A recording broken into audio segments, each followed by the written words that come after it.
Bomberos, ¿cuál fue el momento más aterrador que vivieron en una casa abandonada? Era una noche fría, con el viento susurrando a través de las calles desiertas. Estábamos en la estación cuando llegó la llamada. Incendio en una casa abandonada en la calle 37. Posibles ocupantes dentro. Esa última frase siempre encendía nuestras alarmas. Aunque la mayoría de las veces se trataba de falsos avisos o vándalos jugando con fuego, la posibilidad de que hubiera alguien atrapado nos ponía en marcha de inmediato. La calle 37 era un lugar que evitábamos cuando podíamos.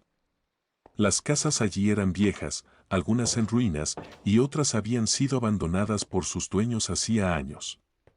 Los vecinos decían que algunas estaban malditas, pero para nosotros solo eran estructuras peligrosas y descuidadas. Sin embargo, esa noche fue diferente. Incluso antes de llegar, algo no se sentía bien. El camión avanzaba rápidamente por las calles, con las sirenas rompiendo el silencio de la noche. A medida que nos acercábamos, el humo se hacía visible, una columna gris que ascendía lentamente hacia el cielo. Pero lo que realmente nos inquietó fueron los gritos de los vecinos que estaban reunidos en la acera frente a la casa. «¿Hay alguien dentro?». Lo vimos en la ventana, gritó una mujer mayor, con el rostro pálido y los ojos llenos de miedo. Bajamos del camión y comenzamos a prepararnos. El capitán dio las instrucciones rápidamente. Primero, asegurémonos de que no haya nadie atrapado. Luego nos ocupamos del fuego. Cuidado, esta casa parece más frágil de lo que parece. La estructura era imponente, una casa de 2 pisos con un tejado inclinado que parecía estar al borde del colapso. Las ventanas estaban rotas en algunos puntos, y las paredes exteriores mostraban signos de abandono, grietas profundas y manchas de humedad. Sin embargo, lo más inquietante era la sensación de que la casa nos observaba, como si estuviera viva y consciente de nuestra presencia. ¿Dónde vieron a la persona?, pregunté a uno de los vecinos mientras me ajustaba la máscara de oxígeno. En el segundo piso, en la ventana de la izquierda, respondió. Pero, fue extraño. Solo estaba parada ahí, sin moverse, como si nos estuviera mirando. Intercambié una mirada con mi compañero, Luis, y ambos supimos que algo no cuadraba. Aún así, teníamos un trabajo que hacer. Entramos al edificio, con el equipo de mangueras detrás de nosotros. El calor era intenso, pero el fuego parecía estar contenido en la planta baja, al menos por ahora. La visibilidad era limitada, el humo se movía en remolinos, como si tuviera vida propia. Usamos nuestras linternas para guiarnos mientras avanzábamos por el pasillo principal, que crujía bajo nuestros pies. Segundo piso, dijo Luis, señalando la escalera al fondo del pasillo. Las escaleras parecían listas para desmoronarse, pero no teníamos opción. Subimos con cuidado, el sonido de nuestras botas resonando en el silencio roto solo por el crepitar del fuego. Al llegar al segundo piso, nos encontramos con un pasillo oscuro y estrecho, con varias puertas a ambos lados. ¿Ves algo?, pregunté mientras barría la linterna por el área. Luis negó con la cabeza. Nada aún. Revisemos habitación por habitación. La primera puerta daba a una habitación vacía, con un suelo cubierto de polvo y escombros. La segunda tenía una vieja cama de hierro oxidado y una ventana rota, pero estaba igual de vacía. Sin embargo, cuando llegamos a la tercera puerta, ambos nos detuvimos. Había marcas en el suelo, como si alguien hubiera arrastrado algo pesado hacia el interior de la habitación. La puerta estaba entreabierta y un leve chirrido llenó el aire cuando la empujé con cuidado. La habitación estaba casi vacía, salvo por un espejo grande y roto que colgaba de la pared opuesta. Luis apuntó su linterna hacia el espejo, y por un segundo, ambos vimos algo que no deberíamos haber visto, una figura oscura que se movía rápidamente detrás de nosotros. Nos giramos de inmediato, pero no había nadie. El pasillo estaba vacío. ¿Lo viste?, susurró Luis, con los ojos muy abiertos. Asentí, incapaz de decir una palabra. Sentí un escalofrío recorrer mi espalda, a pesar del calor sofocante que nos rodeaba. Algo no estaba bien. De repente, escuchamos un golpe fuerte proveniente de la última habitación al final del pasillo. Sin pensarlo, corrimos hacia allí, preparados para enfrentarnos a lo que fuera. Al entrar, encontramos una pequeña sala con una ventana que daba hacia la calle, y entonces la vimos. Era una sombra, pero no una sombra común. Se movía contra el humo, desafiando la luz de nuestras linternas. Parecía humana, pero no del todo. Estaba de pie frente a la ventana, mirando hacia afuera, exactamente como los vecinos habían descrito. «Oye, ¿quién eres?», grité, dando un paso adelante. La figura no respondió. Simplemente se desvaneció, como si hubiera sido absorbida por el humo. Luis y yo nos quedamos paralizados, incapaces de procesar lo que acabábamos de ver. «Esto no puede estar pasando», murmuró Luis, su voz temblorosa. Regresamos al primer piso para evacuar. El fuego estaba ganando terreno rápidamente y la estructura comenzaba a mostrar signos de colapso. Una vez afuera, informamos al capitán que no había nadie en el interior. Sin embargo, cuando los vecinos nos vieron, comenzaron a murmurar entre ellos. «Pero la vimos, estaba ahí», dijo la mujer mayor, señalando la ventana del segundo piso. Miré hacia la casa justo a tiempo para ver algo que me hizo cuestionar todo. En la misma ventana que señalaba la mujer, la sombra estaba de pie nuevamente, inmóvil, observándonos. Parpadeé, y ya no estaba. Esa noche, cuando regresamos a la estación, no hablamos mucho sobre lo que ocurrió. Sin embargo, todos los que estuvimos allí sabemos que algo nos acompañó en esa casa. Algo que no tenía explicación. Siguiente historia. El día había comenzado con una lluvia fina que parecía no tener intención de parar. La ciudad estaba sumida en esa atmósfera gris y melancólica que llega con las tormentas prolongadas. Nosotros estábamos en la estación, aprovechando el tiempo muerto para revisar el equipo y conversar sobre las anécdotas habituales. Pasado el mediodía, el tono relajado se interrumpió con una llamada inesperada. Era un aviso de incendio en una vieja casona en las afueras de la ciudad, en un barrio donde pocas casas seguían habitadas. El operador mencionó algo peculiar, aunque no había señales visibles de fuego desde fuera, la alarma contra incendios de la casa estaba sonando sin parar, y algunos vecinos reportaron haber visto humo saliendo de las ventanas del sótano. La dirección que nos dieron nos resultaba familiar. Era una casona de 2 pisos que llevaba décadas deshabitada. Había rumores sobre ella, historias que los vecinos contaban a quienes tenían el valor de escucharlas. Decían que hacía años había pertenecido a una familia que desapareció sin dejar rastro. Ninguno de nosotros daba crédito a esas historias, pero no dejaba de ser inquietante ir a un lugar con tanta carga de misterio. Cuando llegamos al lugar, la lluvia había cesado, dejando el aire húmedo y pesado. La casona se alzaba frente a nosotros como un espectro del pasado. Sus paredes estaban cubiertas de musgo y grietas, y las ventanas parecían ojos vacíos que observaban en silencio. El portón oxidado crujió al abrirse, como si protestara por nuestra presencia. Nos dividimos en equipos para revisar el perímetro y asegurarnos de que no hubiera peligro inminente. Mientras caminaba por el costado de la casa, noté algo extraño. El césped que rodeaba el sótano estaba anormalmente seco, como si no hubiera recibido lluvia en semanas. Esto no tenía sentido, considerando la tormenta que había pasado hace unas horas. Entramos por la puerta principal, que estaba entreabierta, como si alguien hubiera estado allí recientemente. En el interior, el silencio era ensordecedor. El sonido de nuestras botas sobre el suelo de madera vieja resonaba con un eco que parecía extenderse por toda la casa. «¿Alguien siente que nos están observando?», preguntó Javier, uno de mis compañeros, mientras apuntaba su linterna hacia las escaleras. No respondimos. Nadie quería admitir que sentía lo mismo. Mientras revisábamos las habitaciones del primer piso, nos dimos cuenta de que no había humo en esta parte de la casa. Todo estaba cubierto de una fina capa de polvo, como si nadie hubiera estado allí en años. Sin embargo, el aire tenía un olor extraño, una mezcla de humedad y algo metálico que no logramos identificar. Fue entonces cuando escuchamos el ruido. Un golpe seco, como si algo hubiera caído en el sótano. Nos miramos unos a otros, y el capitán dio la orden de investigar. Bajamos con cuidado por las escaleras que llevaban al sótano. Eran de madera, y cada paso hacía que crujieran como si fueran a colapsar en cualquier momento. La oscuridad abajo era casi absoluta, solo rota por las linternas que llevábamos. El sótano era más grande de lo que esperábamos, con estanterías llenas de cajas viejas y muebles cubiertos con sábanas. El aire aquí era más frío, a pesar de que estábamos bajo tierra.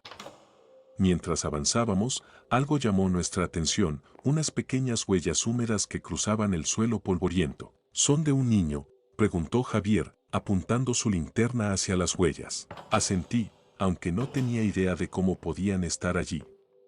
Parecían recientes, como si alguien hubiera estado caminando descalzo en el sótano minutos antes. Seguimos el rastro hasta una esquina oscura, donde las estanterías formaban un pequeño laberinto. Fue entonces cuando lo vimos. A la luz de nuestras linternas, apareció una figura. Era un niño pequeño, no mayor de 8 años, con el cabello desordenado y ropa que parecía vieja, como si hubiera estado atrapado en otra época. Estaba de pie, inmóvil, mirándonos con una expresión que no logramos descifrar. «Oye, ¿estás bien?», preguntó el capitán, avanzando un paso. El niño no respondió. Solo giró la cabeza hacia un lado, como si escuchara algo que nosotros no podíamos oír. «Estás perdido, hay alguien más contigo», insistí, pero él siguió sin decir nada. De repente, apagó las luces. No sé cómo ocurrió, pero nuestras linternas comenzaron a parpadear hasta que nos quedamos en completa oscuridad. Fue en ese momento que escuchamos un susurro. «Por favor, ayúdenme». La voz era suave, apenas un murmullo, pero parecía venir de todas partes. Intenté apuntar mi linterna hacia donde estaba el niño, pero cuando las luces volvieron, él ya no estaba. Buscamos por todo el sótano, revisando detrás de las estanterías y dentro de las cajas, pero no había rastro de él.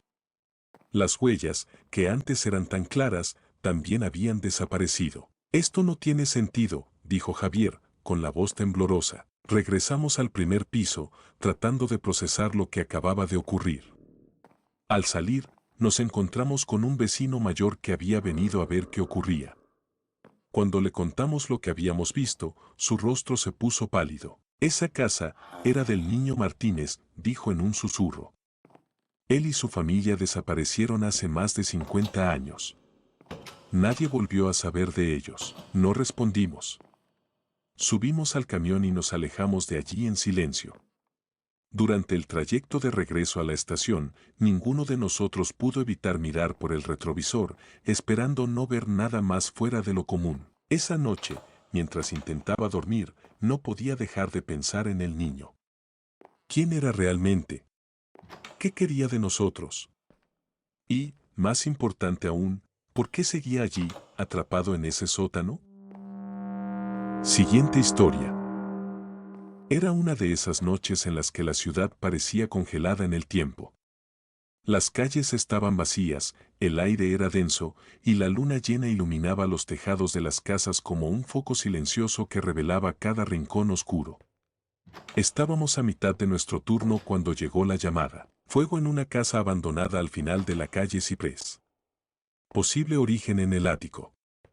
Procedan con precaución. El capitán dio las instrucciones y en cuestión de minutos ya estábamos en camino. La calle Ciprés era conocida por su atmósfera lúgubre. La mayoría de las casas allí estaban deshabitadas, algunas en ruinas, otras simplemente olvidadas. La casa en cuestión estaba al final de la calle, aislada, rodeada de árboles altos que parecían custodiarla. Desde el camión, pude ver las ventanas rotas y las paredes cubiertas de moho. Al bajar, notamos algo extraño de inmediato, no había señales de fuego visibles desde el exterior. No había humo saliendo por las ventanas ni olor a quemado. Sin embargo, los vecinos que estaban reunidos en la acera juraban haber visto llamas en el ático y, lo que era aún más inquietante, aseguraban haber escuchado risas provenientes del interior.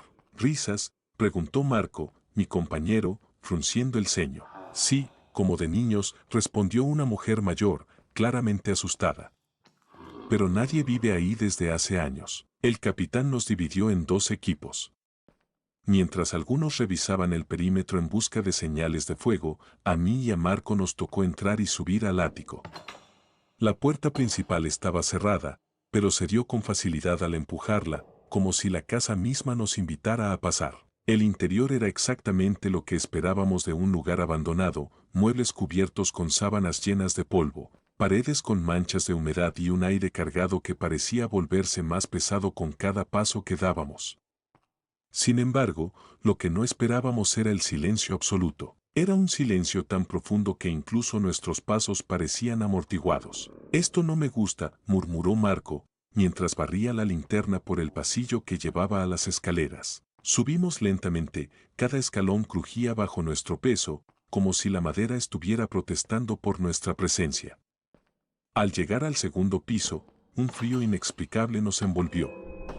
No era la clase de frío que uno espera en una noche fresca, sino algo más profundo, un frío que parecía emanar de las paredes mismas. Seguimos las instrucciones y subimos al ático. La escalera era estrecha y empinada, y cada paso hacia arriba se sentía como un desafío. Al llegar, nos encontramos con una habitación grande, iluminada solo por nuestras linternas. Había cajas viejas apiladas en las esquinas, juguetes antiguos dispersos por el suelo y un viejo baúl de madera en el centro. Fue entonces cuando lo escuchamos por primera vez. Risas. Eran risas suaves, pero claras, como si un grupo de niños estuviera jugando en algún lugar cercano. Marco y yo nos miramos, ambos con la misma pregunta en los ojos. ¿De dónde venía ese sonido? Hola, ¿hay alguien aquí?, pregunté, aunque sabía que no tendría respuesta. El sonido se detuvo de inmediato, dejando un silencio aún más pesado que antes. Avanzamos hacia el centro del ático, nuestras linternas enfocadas en el baúl. Algo en ese objeto nos atraía, como si fuera el origen de todo lo que estaba ocurriendo. Marco se inclinó y abrió el baúl con cuidado. Dentro, encontramos una colección de juguetes antiguos, muñecas de porcelana, coches de hojalata y bloques de madera. Sin embargo, lo que más llamó nuestra atención fue una muñeca en particular. Era grande, con un vestido blanco y ojos de vidrio que parecían seguirnos a donde quiera que nos moviéramos. Esto es inquietante, dijo Marco, levantando la muñeca para examinarla. En ese momento, las risas volvieron, pero esta vez eran más fuertes, más cercanas. Sentí un escalofrío recorrer mi espalda, y por un instante, tuve la certeza de que no estábamos solos en esa habitación. ¿Viste eso?, preguntó Marco, señalando hacia una de las esquinas del ático. Giré la linterna rápidamente y, por un breve segundo, me pareció ver una sombra moverse. No era una sombra normal, tenía la forma de un niño pequeño, pero desapareció antes de que pudiera enfocarla por completo. El baúl se cerró de golpe, haciendo que ambos retrocediéramos instintivamente. Las risas ahora parecían venir de todas partes, como si las paredes mismas las estuvieran produciéndolas. Tenemos que salir de aquí, dije, tratando de mantener la calma. Justo cuando nos dirigíamos hacia la escalera, la puerta del ático se cerró con fuerza, dejándonos atrapados. Intenté abrirla, pero no se movía.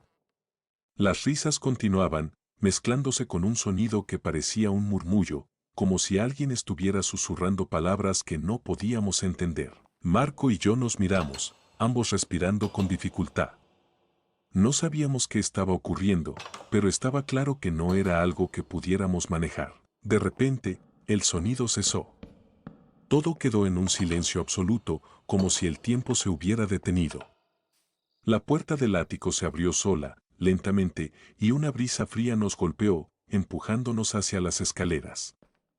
No necesitábamos más señales para saber que era hora de irnos. Cuando salimos de la casa, los vecinos seguían allí, observándonos con caras de preocupación. Uno de ellos, un hombre mayor, se acercó y nos dijo algo que confirmó nuestras sospechas. Hace mucho tiempo, esta casa era un orfanato. Hubo un incendio en el ático y algunos de los niños no lograron salir. Desde entonces, la gente dice que todavía se escuchan sus risas. No respondimos. No había nada que decir. Subimos al camión y regresamos a la estación en silencio, cada uno perdido en sus pensamientos. Esa noche, mientras intentaba dormir, no podía dejar de pensar en la muñeca y en las risas. Una parte de mí sabía que algo de esa casa se había quedado con nosotros, algo que no pertenecía a este mundo y que probablemente nunca entenderíamos.